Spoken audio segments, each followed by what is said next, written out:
కులాంతర ప్రేమ అనే పేరుతోన అంటే కులం యొక్క గౌరవం, క్యాస్ట్ హానర్ అనేటువంటిది ఎఫెక్ట్ అయిందని చెప్పేసి హింసను అన్లిష్ చేయడం అనేటువంటిది మనము చూస్తున్నాం. తెలంగాణకు వచ్చే వరకు చరిత్రాత్మకంగా ఇటువంటి నేపథ్యం తెలంగాణకు దాదాపు లేదనే చెప్పాలి. చిన్న ఉదాహరణ చెప్తాను. 1980లో నేను కాకతీయ యూనివర్సిటీలో మొదట లెక్చరర్గా జాయిన్ అయినప్పుడు ఒక విద్యార్థి ఎంఫిల్ చేశాడు. 1980లో మీకు తెలుసు కాకతీయ యూనివర్సిటీ ఒక విస్తృతమైనటువంటి లెఫ్ట్ విద్యార్థి ఉద్యమానికి కేంద్రంగా ఉంది. సో ఆ నేపథ్యంలో ఒక ఎంఫిల్ జరిగింది.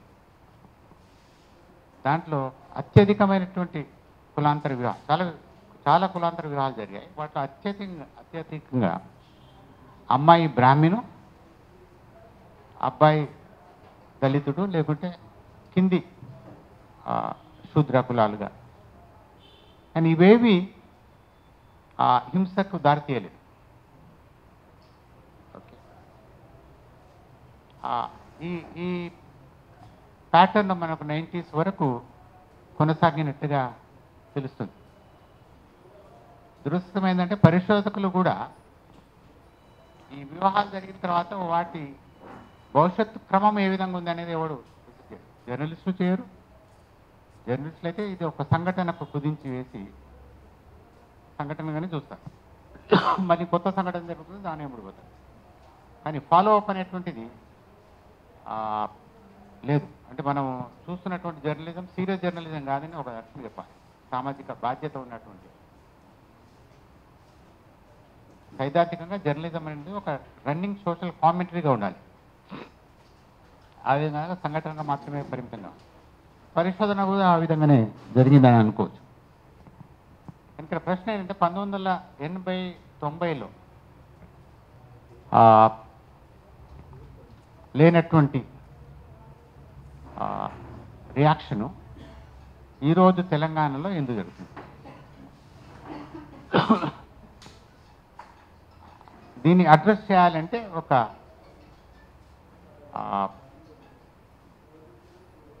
డీటెయిల్డ్ తర్వాత నిర్దిష్టమైనటువంటి కాంక్రీట్ విశ్లేషణ అనేటువంటిది అవసరం అనేటువంటిది నా అభిప్రాయం. ఎందుకంటే రోగం యొక్క లక్షణాలు అవి ఏ రూపాల్లో ప్రకటింపబడుతుంది అనేటువంటి సీరియస్ విషయం లేకుంటే ట్రీట్మెంట్ కూడా ఉండదు. కానీ ఆ రకమైనటువంటి డయాగ్నోసిస్ ఎట్లా తెలంగాణ నేపథ్యంలో నాకు కనబడలేదు. తమిళనాడులో కొంత జరిగింది.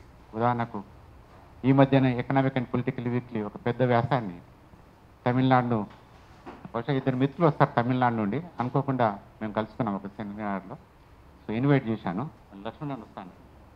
సో వస్తే బహుశా వాళ్ళు కూడా తమిళనాడు గురించి మాట్లాడే అవకాశం ఉంది. కనుక ఒక డయాగ్నోసిస్ అది చేస్తే మనకు దాని నుండే సొల్యూషన్స్ అనేటువంటి రావాలి.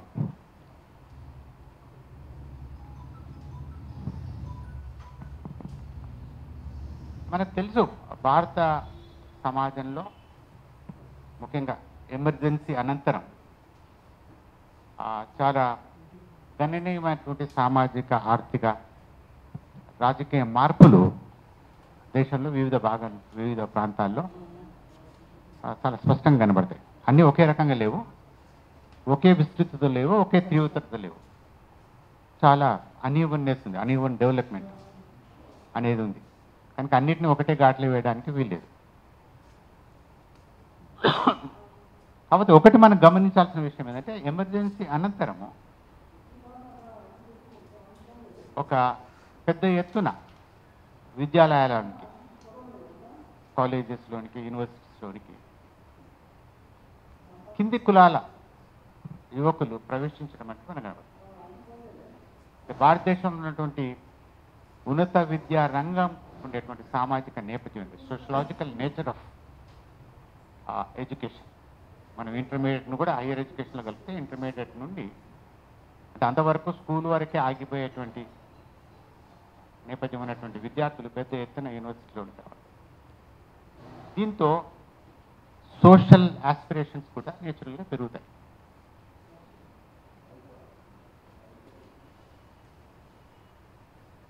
రెండవది ఒక middle class, aspirational middle class అనేటువంటి మనకు దళిత బహుజన కులాల నుండి కనబడటం, దాని యొక్క దాదాపు ప్రత్యక్ష ప్రకటనని మనకు విశ్వవిద్యాలయాల్లో పెద్ద ఎత్తున left wing progressive student movements రావడం అనేటువంటిది మనం చూస్తాం. ఇది బ్రాడ్ నేపథ్యం మనం దృష్టిలో పెట్టుకోవాల్సింది. సో ఈ విధంగా వచ్చేటువంటి విద్యార్థుల యొక్క ఆలోచనలు ఏంటి, వాళ్ళ ఆస్పిరేషన్స్ ఏంటి? రెండవ వైపు అంటే 1990లో ఆర్థిక సంస్కరణలు వచ్చిన తర్వాత దాదాపు అన్ని రంగాల్లో ఉండేటువంటి సామాజిక సమతుల్యత ఏదో డిస్టర్బ్ అయింది. విపరీతంగా ప్రైవేటీకరణ ఒకేసారి జరగలేదు, దశల వారీగా విద్యారంగం ప్రైవేటీకరించబడినటువంటిది. దాంతో ప్రైవేటీ విద్యారంగంలోనికి ఈ ఎలీట్ స్టూడెంట్స్ ఎగ్జిట్ అయ్యారు. ఈరోజు Osmania university sir senior professor Chakradhar Rao garu అన్నారు, ఈ విల్ డెఫినెట్లీ సపోర్ట్ మీ. ఈరోజు ఉస్మానియా యూనివర్సిటీలో మీరు పోతే దాదాపు ఏ డిపార్ట్మెంట్ కూడా ఒక బ్రాహ్మణ విద్యార్థి కనబడదు. 99.9% ఫస్ట్ జనరేషన్ విద్యార్థులు, ఫస్ట్ జనరేషన్ ఎడ్యుకేటెడ్. మా పిల్లల్ని అడిగితే ఏంటంటే సార్ కూలీ నాళ్ళు చేసుకుంటారు, తల్లిదండ్రులకు చదువు రాదు. రెండవది గ్రామీణ విద్యార్థులు, వర్నాకులర్ మీడియం. తర్వాత మీకు తెలిసి ఈరోజు విశ్వవిద్యాలయాలు దాదాపు దేశం మొత్తం, మేము యూనివర్సిటీలో ఉంటాం కనుక సెమినార్స్ వాటికి వివిధ ప్రాంతాలకు పోవడం జరుగుతుంది. దాదాపు అన్ని రాష్ట్రాలు, కొన్ని రాష్ట్రాల్లో ముందే జరిగింది. 70లో 80లోనే బీహారులో ఉన్నటువంటి విశ్వవిద్యాలయాన్ని కొలాప్స్ అయిపోయినాయి. ఒకప్పుడు ప్రపంచ స్థాయి గుర్తింపు ఉన్నటువంటి పాట్నా యూనివర్సిటీ కానీ రాంచీ యూనివర్సిటీ ఈరోజు వాటి నీడ కూడా లేదు, అంత తీవ్రంగా ధ్వంసానికి గురిపడి. అదే పరిస్థితి మనకు ఆంధ్రప్రదేశ్ తెలంగాణలో కనబడుతుంది. టీచర్లు లేరు. ఉస్మానియా యూనివర్సిటీ 1100 శాంక్షన్డ్ ఉపాధ్యాయుల సంఖ్య అయితే ఇప్పుడు దాదాపు 250 ఉన్నారట. కొన్ని డిపార్ట్మెంట్స్లో పర్మనెంట్ టీచర్స్ లేరు. ఇదే పరిస్థితి దాదాపు అన్ని యూనివర్సిటీలో మనకు కనబడుతుంది. ఆంధ్ర యూనివర్సిటీ కూడా అదే పరిస్థితి. కనుక ప్రభుత్వ విద్య క్షీణించడము పెద్ద ఎత్తున, అంటే పారాడాక్స్ ఏంటంటే పెద్ద ఎత్తున మొదటి జనరేషన్ విద్యార్థులు, శూద్ర అతి శూద్ర సామాజిక నేపథ్యంలో వచ్చే విద్యార్థులు యూనివర్సిటీలోకి రావడము. రెండవ వైపు యూనివర్సిటీస్ డెలిబరేట్గానే ప్రభుత్వ పాలసీస్ ఒక రకంగా కారణంగానే వీటిని వీకెండ్ చేయడం అనేటువంటి ఇది నేపథ్యం. అంటే యూనివర్సిటీస్కి వచ్చేటువంటి ఒక ఆస్పిరేషనల్ క్లాస్కు ఏ రకమైనటువంటి ఎక్స్పోజర్ పాసిబుల్ అవుతుంది. ఈ అంత విద్యార్థులు, సవర్ణ విద్యార్థులు, సవర్ణనే కాదు, ఈవెన్ దళిత భోజనంలో కూడా మధ్యతరగతిగా ఉన్నటువంటి విద్యార్థులు యూనివర్సిటీ, ప్రభుత్వ యూనివర్సిటీలు చేరడం లేదు, ప్రైవేట్ యూనివర్సిటీకే పోతున్నారు. కనుక దీనికి ఒక వర్గ కుల నేపథ్యం ఉంది, వర్గ నేపథ్యం కూడా ఉంది అనేటువంటి విషయాన్ని మనం ఇక్కడ గమనించాలి. కనుక ఈ సోషలాజికల్ చేంజ్ ఒక రకంగా వైవిధ్యపూరితం. ఒకటి పెద్ద ఎత్తున వీళ్ళు రావడం, రెండవ వైపు పెద్ద ఎత్తున ప్రభుత్వ విద్య అనేటువంటిది కొలాప్స్ కావడం అనేటువంటిది. ఈ నేపథ్యంలో మనము ఏ రకమైనటువంటి సామూహిక చైతన్యం ఈ కొత్త సెక్షన్ వస్తుందనేటువంటిది ఇది ఒకటి. రెండవ చూడండి, పబ్లిక్ డొమైన్, పబ్లిక్ కల్చర్. భారతదేశం మొత్తంలోనే పబ్లిక్ కల్చర్లో చాలా ప్రధానమైనటువంటి ప్రభావం కలిగించేటువంటి సాధనము సినిమా. దాదాపు 95% సినిమాలు ప్రేమ మీద ఆధారపడ్డాయి. ప్రేమనే, సో తీవ్రమైనటువంటి ప్రేమ. అది కూడా అంటే కాబోయే మామగారు ప్రతి సినిమాలో దాదాపు శత్రువు. వాడిని తిట్టడము, కొట్లాడటము అదంతా చేసి చివరికి గెలుస్తాడు. ఇది డామినెంట్ కల్చరు. ఓకే, జస్ట్ కళ్ళు మూసుకొని ఏ సినిమా అయినా చూడండి, స్టోరీ డిఫరెంట్గా ఉంటుంది, స్టోరీ లైన్ డిఫరెంట్ ఉంది, క్యారెక్టర్స్ డిఫరెంట్, పేర్లు డిఫరెంట్, కానీ ఒక థీమ్, మ్యాక్రో థీమ్ ఏదైతుందో ఇది. ఇటువంటి దానికి అంటే ఒకవైపు విద్యా ప్రమాణాలు క్షీణిస్తున్నటువంటి నేపథ్యము, రెండవ వైపు ఈ రకమైన సినిమా డామినెంట్ కల్చరల్ ఇండస్ట్రీ అంటారు. కల్చరల్ ఇండస్ట్రీ సినిమా, ఈ ఇండస్ట్రీ రైజ్ కావడం అనేటువంటిది ఇది ఈ ప్రధానమైనటువంటి ఇన్ఫ్లుయెన్స్. అంటే యువకుల యొక్క ఇమాజినేషన్, వాళ్ళ కళలను, వాళ్ళ ఆశయాలను, ఓకే, వాళ్ళ జీవితాన్ని నిర్ణయించేటువంటి ప్రధానమైనటువంటి శక్తిగా ఉండడం. అందరూ ఒకే రకంగా ఇన్ఫ్లుయెన్స్ అవుతారని చెప్పడం లేదు, కాకపోతే ఇది ఒక బలమైనటువంటి ఇన్ఫ్లుయెన్స్గా మనం ఉండడం అనేటువంటిది మనము ఒక నిశ్చితమైనటువంటి సామాజిక విశ్లేషణ, రాజకీయ విశ్లేషణ చేయాలంటే దీన్ని పరిగణలోకి తీసుకోవాలి. మూడవది ఒక రకంగా cinema rediscovery of female sexuality. Sex అంటే వల్గర్ సెన్స్లో కాదు, స్త్రీ తన యొక్క కోరికను, డిజైర్, సెక్షువాలిటీని ఏ విధంగా ఎక్స్ప్రెస్ చేస్తుంది సినిమాలో. ఓకే, ఇది కూడా ఒక నేపథ్యం. అంటే ఒక వయసులో ఉండేటువంటి యువకులను అట్రాక్ట్ చేసేటువంటి ఇన్ఫ్లుయెన్స్గా మనము దీన్ని కూడా పరిగణలోకి తీసుకోవాలి. కనుకనే ప్రేమ సంబంధాలు, ప్రేమ వివాహాలు కాదు, చూడండి దాదాపు ప్రతిరోజు వివాహేతర సంబంధాల న్యూస్ కూడా పేపర్ చూసే వరకు వివాహేతర సంబంధము ఎన్ని జరుగుతుందో మనకు తెలియదు దాని స్కేలు. కాకపోతే ఆ సంబంధము హత్యకు దారి తీసినట్లయితే, ప్రియునితో కలిసి భార్య భర్తను హత్య చేసింది, లేకపోతే తమ్మునితో కలిసి అంటే ఇదేదో ఒకటి అరా జరుగుతుందంటే ఓకే అనుకోవచ్చు, కానీ ఇది ఒక ప్యాటర్న్గా, అంటే ఇది సమాజాలలో ఉన్నటువంటి అంతర్గత పొరల్లో ఏదో గణనీయమైన మార్పుకు సూచనగా మనది. ఇది ఇంకో పార్శ్వం. అంటే సెక్షువాలిటీ అనేటువంటిది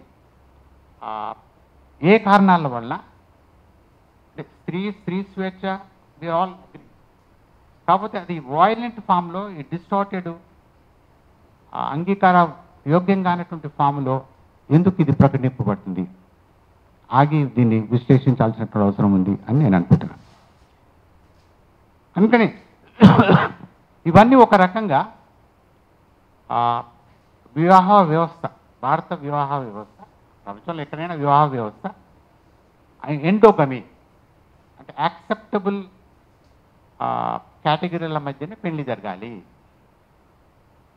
అది విత్ ఇన్ ద మతం జరగాలి, లేకపోతే విత్ ఇన్ ద కులం జరగాలి, లేకపోతే గోత్రాల మధ్య జరగాలి. మనకు హర్యానా చూస్తే గోత్ర ఈజ్ ఇంపార్టెంట్. ఒకే గోత్రం చెందినటువంటి అమ్మాయి అబ్బాయి అన్న చెల్లెళ్ళు కనుక వాళ్ళ మధ్య వివాహం జరగడానికి వీల్లేదు. ఈ రకమైన ఒక రకంగా సాంప్రదాయంగా వచ్చినటువంటి శాంక్షన్స్ ఏవైతున్నాయి, శాంక్షన్స్, ప్రొహిబిషన్స్, ఇది చెల్లుతుంది, ఇది చెల్లదు, ఇంతవరకే అంతకు మించి కాదు అనేటువంటి ఏదైతున్నాం, ఇవన్నీ వివాహ వ్యవస్థ నిర్ణయించేటువంటి కన్వెన్షన్స్. ఓకే, కనుక వీటి యొక్క సామాజిక ప్రవృత్తి మారుతుంది అనేటువంటి విషయం మనము గమనించాలి. కనుక ఒక పౌర సమాజం సభ్యులుగా మనం వీటిని ఎట్లా చూడాలి, దీనికి మన స్పందన ఏంటి అనేటువంటిది ఇక్కడ ఇంపార్టెంట్. కనుక బ్రాడ్గా ఆల్ ఇండియా లెవెల్లో మనం చూస్తుంటే ఒకవైపు హిందుత్వ యొక్క రైజు, అంటే ఈ రకమైనటువంటి ఆలోచన ఉన్నటువంటి వాళ్ళందరూ హిందుత్వం కావాల్సినటువంటి అవసరం లేదు. ఓకే, కులవాదులు కావాల్సినటువంటి అవసరం లేదు. హిందుత్వతో సమానంగా భారతదేశం మొత్తంలో ఒక రకంగా చెప్పాలంటే సాంప్రదాయవాదము పెరిగింది. రైజ్ ఆఫ్ సాంప్రదాయ, ట్రెడిషన్. ఇక్కడ మౌలిక ప్రశ్న, సాంప్రదాయం అంటే ఏంటి, వాట్ ఈస్ ట్రెడిషన్? ట్రెడిషన్లో ఏది యాక్సెప్టబుల్, ట్రెడిషన్ మొత్తాన్ని మనము డస్ట్బిన్లో వేసేద్దామా, what is acceptable, what is not acceptable, ఇవన్నీ చాలా డీటెయిల్. ఈవెన్ మార్క్సిస్ట్ సైద్ధాంతిక చర్చ చూసినట్లయితే ఈవెన్ మార్క్స్ కానీ లెనిన్ లాంటి వాళ్ళు కూడా వాట్ ఈజ్ యాక్సెప్టబుల్ ట్రెడిషన్ అనేటువంటి విషయాన్ని చర్చించారు. వాటిలోనికి పోయేంత టైం మనకు లేదు. కాకపోతే నేనేమనుకుంటున్నానంటే ఈ సాంప్రదాయక వాదం అనేటువంటిది భారతదేశంలో పెరగడం అనేటువంటి దాదాపు అన్ని రాష్ట్రాలకు కనపడుతుంది. దాని యొక్క లక్షణాలు ఏంటి అంటే చూడండి, చిన్న చిన్న నిన్న ఒక పక్క ఇంటి వాళ్ళు మా ఇంటికి వచ్చారు. అమ్మాయి వచ్చి మా అమ్మాయికి చీర కట్టిస్తున్నాము, అది నాకు కూడా అంకుల్ మీరు కూడా రావాలంటే సరే అని నేను ఇంకా నా స్టడీ రూమ్లో పోయినా. పోతే అది ఇంట్లో నేను ట్రైనింగ్ చేసి పెట్టాను కనుక అసలు ఏంది ఇంకా డీటెయిల్స్ కలెక్ట్ చేయమని. తర్వాత ఆ అమ్మాయి పోయిన తర్వాత నా వైఫ్ చెప్తుంది, రేపు జరగబోయే దీనికి 6 లక్షల ఖర్చట, హాలు, పెద్ద ఎత్తున డెకరేషను. అంటే చూడండి, మిడిల్ క్లాసు గత అంటే ముఖ్యంగా నయా వలసవాద నేపథ్యంలో, నయా ఉదారవాద నేపథ్యంలో ప్రతి చిన్న సంఘటనను విపరీతంగా సెలబ్రేట్ చేసుకోవడం అనేటువంటిది మనం కనబడుతుంది. అంటే ఇదంతా సాంప్రదాయ రిచువలిజంకు సంబంధించినటువంటిది. పెళ్ళిళ్ళు కానివ్వండి, చావు, పుట్టుకలు, ఈ ధోతి కట్టించుడు, చీర కట్టించుడు, ఇవన్నీ మామూలుగా కనబడతాయి. కానీ దీని యొక్క సామాజిక నేపథ్యం ఏంటి, సామాజిక పర్యవసానాలు ఏంటి, what are the consequences of this అనేటువంటిది మనము చూడాల్సినటువంటి. అదేవిధంగా ప్రతి చిన్న పండుగ వెనకటికి వినాయక చవితి ఒకటి చాలా గ్రాండ్గా చేసేవాళ్ళు, తర్వాత కొంతమేరకు దసరా. ఇప్పుడు ప్రతిదీ భారతదేశంలో ఉన్నదే దేవుళ్ళు, కోట్ల సంఖ్య, మన జనాభా కన్నా దేవుళ్ళ జనాభా ఎక్కువ. ప్రతి దేవుడు ఎప్పుడో ఒకసారి పుట్టే ఉంటాడు కనుక ప్రతి ఒక్కరికి జన్మదినం చేసుకోవడం అనేది ఇది పెద్ద ఎత్తున గ్రాండ్గా మైకులు పెట్టి. సో ఇది ఒకటి. కనుక దీని మొత్తంలో ఉండేటువంటి లాజిక్ నేను అనుకునేదంటే సాంప్రదాయం అనేటువంటి సవర్ణాలకు సంబంధించినటువంటి విషయము. సవర్ణ అంటే ఈ 4 వర్ణాలకు చెందినటువంటి వాళ్ళు, శూద్రులను కలుపుకొని. అవర్ణాస్ అంటే దళితులు. కనుక ఇక్కడ క్లియర్ డిస్టింక్షన్ అనేటువంటిది చెప్పకనే వస్తుంది. కనుకనే బ్యాక్వర్డ్ కాస్ట్ పెద్ద ఎత్తున ఈ పండుగలు, పబ్బాలు వీటిలో పెద్ద ఎత్తున పార్టిసిపేట్ చేశారు. దళితులకు దీంట్లో స్థానం లేదు. ఇండివిజువల్గా అక్కడిక్కడ జరుగుతుండొచ్చు కానీ బట్ ఇన్ ప్రిన్సిపల్, ఎందుకంటే సాంప్రదాయం అంటే సవర్ణకు సంబంధించినటువంటి వ్యవహారము. కనుకనే ఒక మెంటల్ ఫ్రేమ్ అనేటువంటిది ఓకే ఐడియాలజికల్గా, కల్చరల్గా ఓకే కన్సాలిడేట్ అయి ఉంది. ఆ మెంటల్ ఫ్రేమ్లో ఈ సవర్ణాలకు సంబంధించినటువంటి వ్యవహారము అంటే బ్యాక్వర్డ్ కాస్ట్లు. ఇప్పుడు మనకు చాలా జరిగినటువంటి సంఘటనలో దాదాపు 30 దాకా డాక్యుమెంట్ అయినా, 40 డాక్యుమెంట్ అయినట్టు, 47 డాక్యుమెంట్ అయినాయి. వాటన్నిటిలో చూస్తే ఎక్కడ బ్రాహ్మిన్స్ లేరు. Okay, mostly victims Dalit boys, అమ్మాయిలు, విక్టిమైజరు బ్యాక్వర్డ్ కాస్ట్.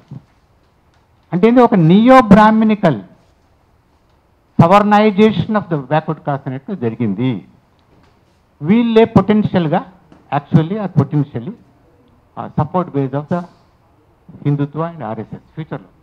దీన్ని మనము ఇప్పుడే అడ్రస్ చేయకపోయినట్లయితే దీని యొక్క లాజికల్ పొలిటికల్ కాన్సిక్వెన్స్ అనేది చాలా సీరియస్గా ఉంటుంది. చాలామంది కామెంటేటర్స్ కూడా అంటున్నారు బీజేపీ పుంజుకుంటుంది.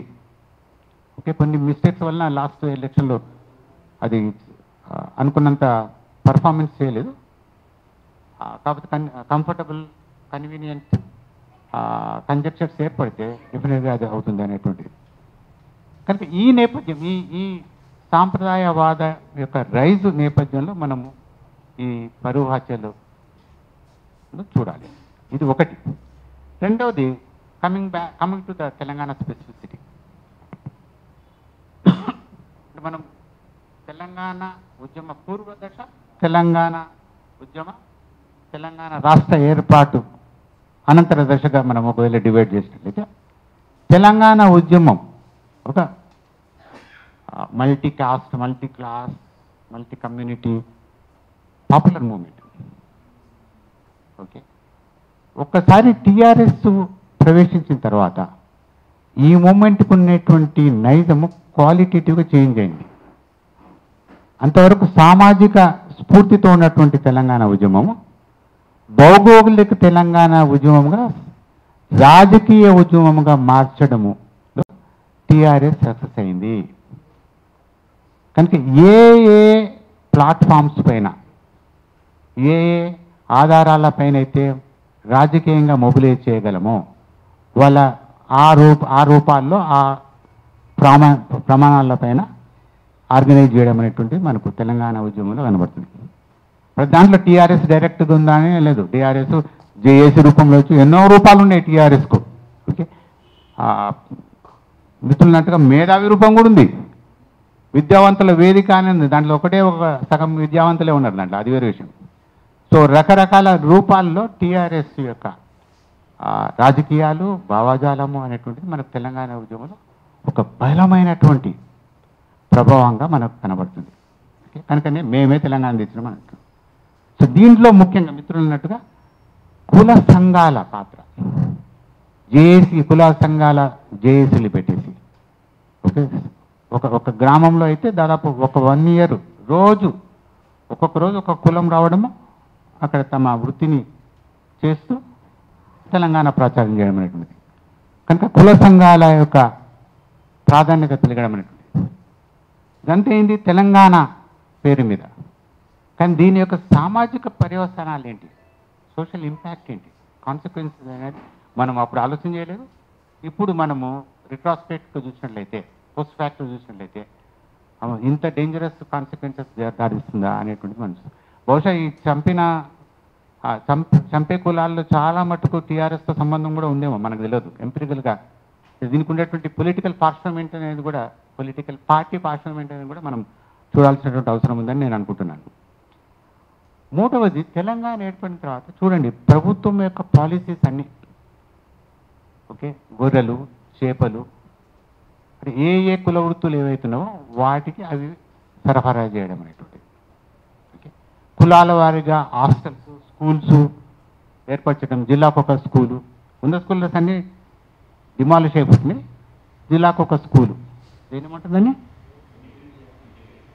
ఇంటిగ్రేటెడ్ స్కూల్ అని చెప్పి దాంట్లో మళ్ళా కులాల వారిగానే వసతులు అవకాశాలు ఇవ్వడం అనేది. ఇదంతా ఏంటి, దేని అసలు విద్య అనేది, స్కూల్ అనేటువంటిది ఇంటిగ్రేటివ్ ఇన్క్లూజివ్ ఫోర్స్. ఓకే, కుల వ్యతిరేక సిద్ధాంతకర్తలైనటువంటి ఫూలే అంబేద్కరే కాదు, ఈవెన్ మామూలు సవర్ణ సోషల్ రిఫార్మర్స్ కూడా ఇదే పద్ధతిలో వాడాడు. అంటే విద్య ద్వారా, విద్యా సంస్థలు అనేటువంటి అందరినీ రకరకాల అసమానతలు, తేడాలు, వైషమ్యాలు ఉన్నటువంటి సమాజంలో వచ్చేటువంటి యువకులు, విద్యార్థులు స్కూల్కి వచ్చి వాటి యొక్క పరిమితులను తెలుసుకుంటారు. జ్ఞానం అంటే అదే కదా, మనకున్నటువంటి పరిమితులను తెలుసుకొని మన ప్రపంచ దృక్పథాన్ని, మన ఆచరణను విస్తృతపరచడం. అది స్కూల్లో జరగాలి, అది జరగడం లేదు, సంకుచితం అవుతుంది. అప్పుడు కూడా మనం ఏమీ మాట్లాడలేదు. ఉదాహరణకు చూడండి కళ్యాణ లక్ష్మి అని, ఓకే, అంటే 18 ఏళ్ళు వచ్చినటువంటి యువతికి పెళ్లి చేసుకోవడానికి అవకాశం. అసలు ఈ మధ్యకాలంలో అంటే గత 2 దశాబ్దాలుగా ఓకే చాలామంది కింది కులాల ఓకే పీడిత కులాల యువతుల్లో చదువుకోవాలి, సామాజికంగా ఎదగాలి అనేటువంటి కోరిక చాలా బలంగా ఉంది. వీళ్ళంతా బీద కుటుంబాల వాళ్ళు, వీళ్ళకు ఇది ఒక ఇన్సెంటివ్. షాదీ ముబారక్, కళ్యాణ లక్ష్మి అంటే తల్లిదండ్రులు ఏమనుకుంటారంటే పిల్ల పెళ్లి చేసేస్తే బాధ్యత అయిపోతుంది, ఎక్కువ చదువుకుంటే మళ్ళీ పిల్లగాన్ని అల్లుడిని చూసుకోలేము, ఇవన్నీ ఇబ్బందులు కదా.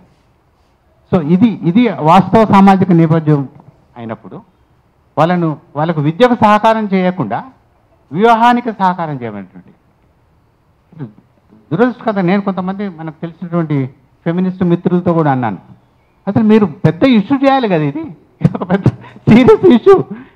ఫెమినిజానికి, స్త్రీ స్వేచ్ఛకు, స్త్రీ స్వతంత్రానికి వ్యతిరేకమైనటువంటి పాలసీ ఇది.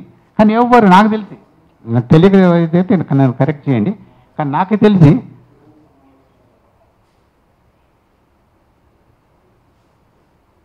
తెలిసి ఎవరు దీన్ని చేయాల్సినటువంటి రీతిలో విమర్శ చేయలేను. కనుక బ్రాడ్గా చెప్పాలంటే ఎక్కువ టైం తీసుకోండి నేను. తెలంగాణ ఉద్యమం కారణంగా ఒక మ్యాక్రో తెలంగాణ ఐడెంటిటీ అనేటువంటిది స్టాండర్డైజ్ చేయబడి ఈ క్రమంలో చాలా ప్రోగ్రెసివ్ మూమెంట్స్ ఓకే వాటి యొక్క ప్రాధాన్యతను కోల్పోవడం అనేటువంటిది మనం చూస్తాం. కులం ఆధారంగానే వ్యక్తి యొక్క మనము వ్యక్తి సమాజానికి సంబంధించినటువంటి గుర్తింపు ఐడెంటిటీని రెండు రకాలు చూస్తాం. ఒకటి సెల్ఫ్ రిగార్డింగ్, నన్ను నేను నాకు రెఫరెన్స్గా నిర్వచించుకోవడం. రెండవది అదర్ రిగార్డింగ్, ఎదుటివాడికి ఈజయా బర్లిన్ అనే ఒక పొలిటికల్ ఫిలాసఫర్ ఈ డిస్టింగ్విష్ చేశారు, సెల్ఫ్ రిగార్డింగ్, అదర్ రిగార్డింగ్. కనుక ఇక్కడ ఏం జరుగుతుంది, ఒకటి ఇండివిజువలిజం, వ్యక్తివాదం అనేటువంటి విపరీతంగా పెరగడం అనేటువంటి దాంతో నేను నా కులము చాలా పెద్దదైనది. రెండవది మిగతా వాళ్ళతో ఉండేటువంటి సంబంధము ఇది కమ్యూనిటీ సంబంధంగా, కోఆపరేటివ్ సంబంధం కాకుండా పోటీ సంబంధంగా చూడడం అనేటువంటిది. అంటే ముఖ్యంగా ఎన్నికల రాజకీయాల్లో అయితే ఒక కులము, ప్రతి కులము ఇంకో కులాన్ని పోటీదారుగానే చూడడం అనేటువంటిది మనము చాలా స్పష్టంగా చూస్తాం. కనుక ఈ కులం అనేది ఒక ప్రొడక్టివ్, పాజిటివ్, కోఆపరేటివ్ శక్తిగా కాకుండా పోటీకి సంబంధించినటువంటి అంశంగా చేయడం అనేటువంటిది. కనుక ఈ నేపథ్యంలోనే మనము ఈ కుల హత్యలను చూడాల్సినటువంటి, అంటే ఒక deeper larger process of change అనేటువంటిది మనకు దేశంలో ముఖ్యంగా రాష్ట్రంలో వివిధ కారణాల వల్ల కనబడుతుంది. కనుక కులము ఈరోజు చాలా అగ్లీ ఫామ్లో ఓకే ప్రకటించడానికి కారణం ఈ నేపథ్యము. కనుక దీన్ని ఏ విధంగా మార్చాలి, ఇది ఏదో వ్యక్తిగతంగా వ్యక్తి రూపంగా చేసేటువంటిది కాదు, పౌర సమాజం. అంటే 3-4 అంశాలు ఇక్కడ మనం, ఒకటి మిత్రులు అన్నారు రాజ్యము దీనికి స్పందించలేదు. మొత్తం భారతదేశ చరిత్ర 1950 తర్వాత రాజ్యాంగం వచ్చిన తర్వాత చూస్తున్నట్లయితే రాజ్యం ఎప్పుడు తనంతకు తాను స్పందించలేదు, ఒత్తిడి ఉన్నప్పుడే స్పందించింది. మన అదృష్టం ఏంటంటే బాబాసాహెబ్ అంబేద్కర్ ఇచ్చినటువంటి రాజ్యాంగం ఒక చట్టబద్ధమైనటువంటి, రాజ్యాంగబద్ధమైనటువంటి ఒక చట్టాన్ని ఇచ్చింది. దాంట్లో ఎన్నో హక్కులు ఉన్నాయి, వాటిని మీరు సంపాదించుకోవాలి. అంటే నామినల్గా ఇవ్వడం వేరు, సబ్స్టాంటివ్గా దాన్ని ట్రాన్స్లేట్ చేయడం వేరు. ప్రజాస్వామ్యం కూడా ఓకే ఒక నామినల్ ప్రజాస్వామ్యమే, సబ్స్టాంటివ్ కాదు. సబ్స్టాంటివ్ ఎప్పుడు చేస్తారు, ప్రజలు చైతన్యవంతులైనప్పుడు సబ్స్టాంటివ్ అవుతుంది. కనుక ఇక్కడ కూడా ఓకే రాజ్యాంగంలో ఉంది కనుక ప్రభుత్వ అధికారులు అంతా చేయాలి, దాని మీదనే ప్రమాణ స్వీకారం అటు ఎక్కడ జరగలేదు. ఇక్కడే కాదు, ప్రపంచంలో నాకు తెలిసి ఏ దేశంలో అటు జరగలేదు. చైతన్యవంతమైన ప్రజలు డిమాండ్ చేసి ప్రెషర్ పెట్టినప్పుడే, ఉద్యమాల ద్వారానే, చట్టం ఉన్నా కూడా ఉద్యమాల ద్వారానే అది ట్రాన్స్లేట్ చేయడం అన్నట్టు మనం చూస్తాం. కనుక ఒకటి రాజ్యంపై ఒక చైతన్యపూరితమైన పౌర సమాజము ప్రెషర్ పెట్టడం ఒకటి. రెండవది అంటే డైరెక్ట్ పోయి పోలీస్ స్టేషన్లో పోలీసు అని చేస్తే, పోలీసు మిత్రుడు అన్నట్టు లక్ష్మీపేటలో ఏం జరిగింది, అక్కడ పోలీస్ ఆఫీసర్ దళితుడే, ఎమ్మెల్యే మినిస్టర్ దళితుడే, అదేవిధంగా ఎంఆర్ఓ కూడా దళితుడే, అందరూ దళితులే.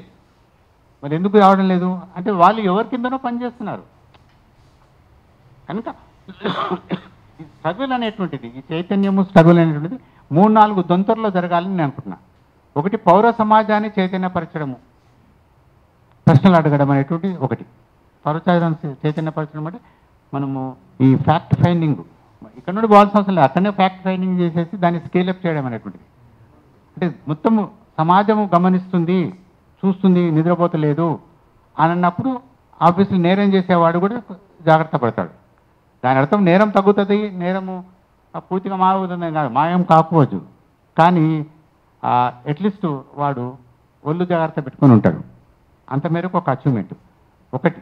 రెండవది మనము ఈ మొత్తం ప్రాసెస్లో రాజకీయ సమాజాన్ని అంటే పొలిటికల్ పార్టీని, ప్రభుత్వం ఉన్న పొలిటికల్ పార్టీ, ప్రత్యర్థులుగా ఉన్నటువంటి అపోజిషన్లో ఉన్న పొలిటికల్ పార్టీస్ని కూడా కంటిన్యూస్గా ప్రశ్నించాలి, ఇంటరాగేట్ చేయాలి. మనం ఆ పని చేయడం లేదు, ఎంతసేపు పోలీసును విమర్శించడం చేస్తున్నాం. కనుక రాజ్యము, పౌర సమాజము, తర్వాత పొలిటికల్ సమాజం, రాజకీయ పార్టీలు, తర్వాత మీడియాను అలర్ట్ చేయాలి. అంటే ఈ రకమైనటువంటి న్యూస్ కావాలనుకుంటున్నారు ప్రజలు అన్నప్పుడు వాడు కూడా news paper, news media, social media, visual media వాళ్ళు కూడా దాన్ని ఒక సంఘటనగా చూడకుండా దాన్ని ఫాలో అప్ చేసేటువంటి అవకాశం ఉంది. ఆ రకమైనటువంటి మారల్ ప్రెషర్, నైతికమైనటువంటి ప్రెషర్ అనేటువంటి కలిగించాల్సినటువంటి అవసరం ఉందని నేను అనుకుంటున్నాను. కనుక ఈ రకంగా ఒక బహుముఖమైనటువంటి ప్రయత్నం చేయాలి. అది ఏ విధంగా పోవాలి, దాని యొక్క రూపురేఖలు ఏంటనే దాన్ని చర్చించడానికి ఈరోజు మనం మీటింగ్ పెట్టాము. తర్వాత పాంఫ్లెట్లో మేము అన్నాము, ఈ కులాంతర వివాహాల రక్షణ చట్టం అనేటువంటిది అది కూడా చాలా ఇంట్రెస్టింగ్, ఇంపార్టెంట్ విషయం. అంటే చట్టబద్ధమైనటువంటి ఒక రక్షణ ఉన్నట్లయితే, సింపుల్ విషయం ఏంది, వివాహము ఒక వ్యక్తి యొక్క, ఇద్దరు వ్యక్తుల యొక్క చాయిస్. ఓకే, సో నీ కోరిక ఎక్కడుందో అటువైపు పోతున్నావు. ఎంతవరకు అయితే అది చట్ట పరిధిలో ఉంది. అంటే 18 ఏళ్ళ కంటే చిన్న ఉన్నటువంటి అమ్మాయిని నేను పెళ్లి చేసుకుంటే చట్టం ఒప్పుకోదు, కనుక అది ఇల్లీగల్. కానీ లీగల్ బౌండరీలో ఒక అడల్ట్ అమ్మాయి, ఒక అడల్ట్ అబ్బాయి తమ ఏవైతే కోరుకుంటున్నారో ఆ సంబంధంలో ఎంటర్ కావడం అనేటువంటిది చట్టబద్ధమైనటువంటిది. దాన్ని కుల సమాజము అంగీకరించడం లేదు కనుక దానికి రక్షణ అవసరం. దీని వెనుక ఉండేటువంటి ఇంటెన్షన్ అది. కనుక ఆ రకమైన ప్రత్యేక చట్టం చేయడం, తర్వాత ప్రభుత్వ వ్యవస్థ అలర్ట్గా ఉండడం అనేటువంటిది, తమ బాధ్యతను చేసేటట్టుగా ప్రెషర్ పెట్టడం అనేటువంటిది మనం చేయాల్సినటువంటి విషయం. I think I will stop it here. Thank you very much.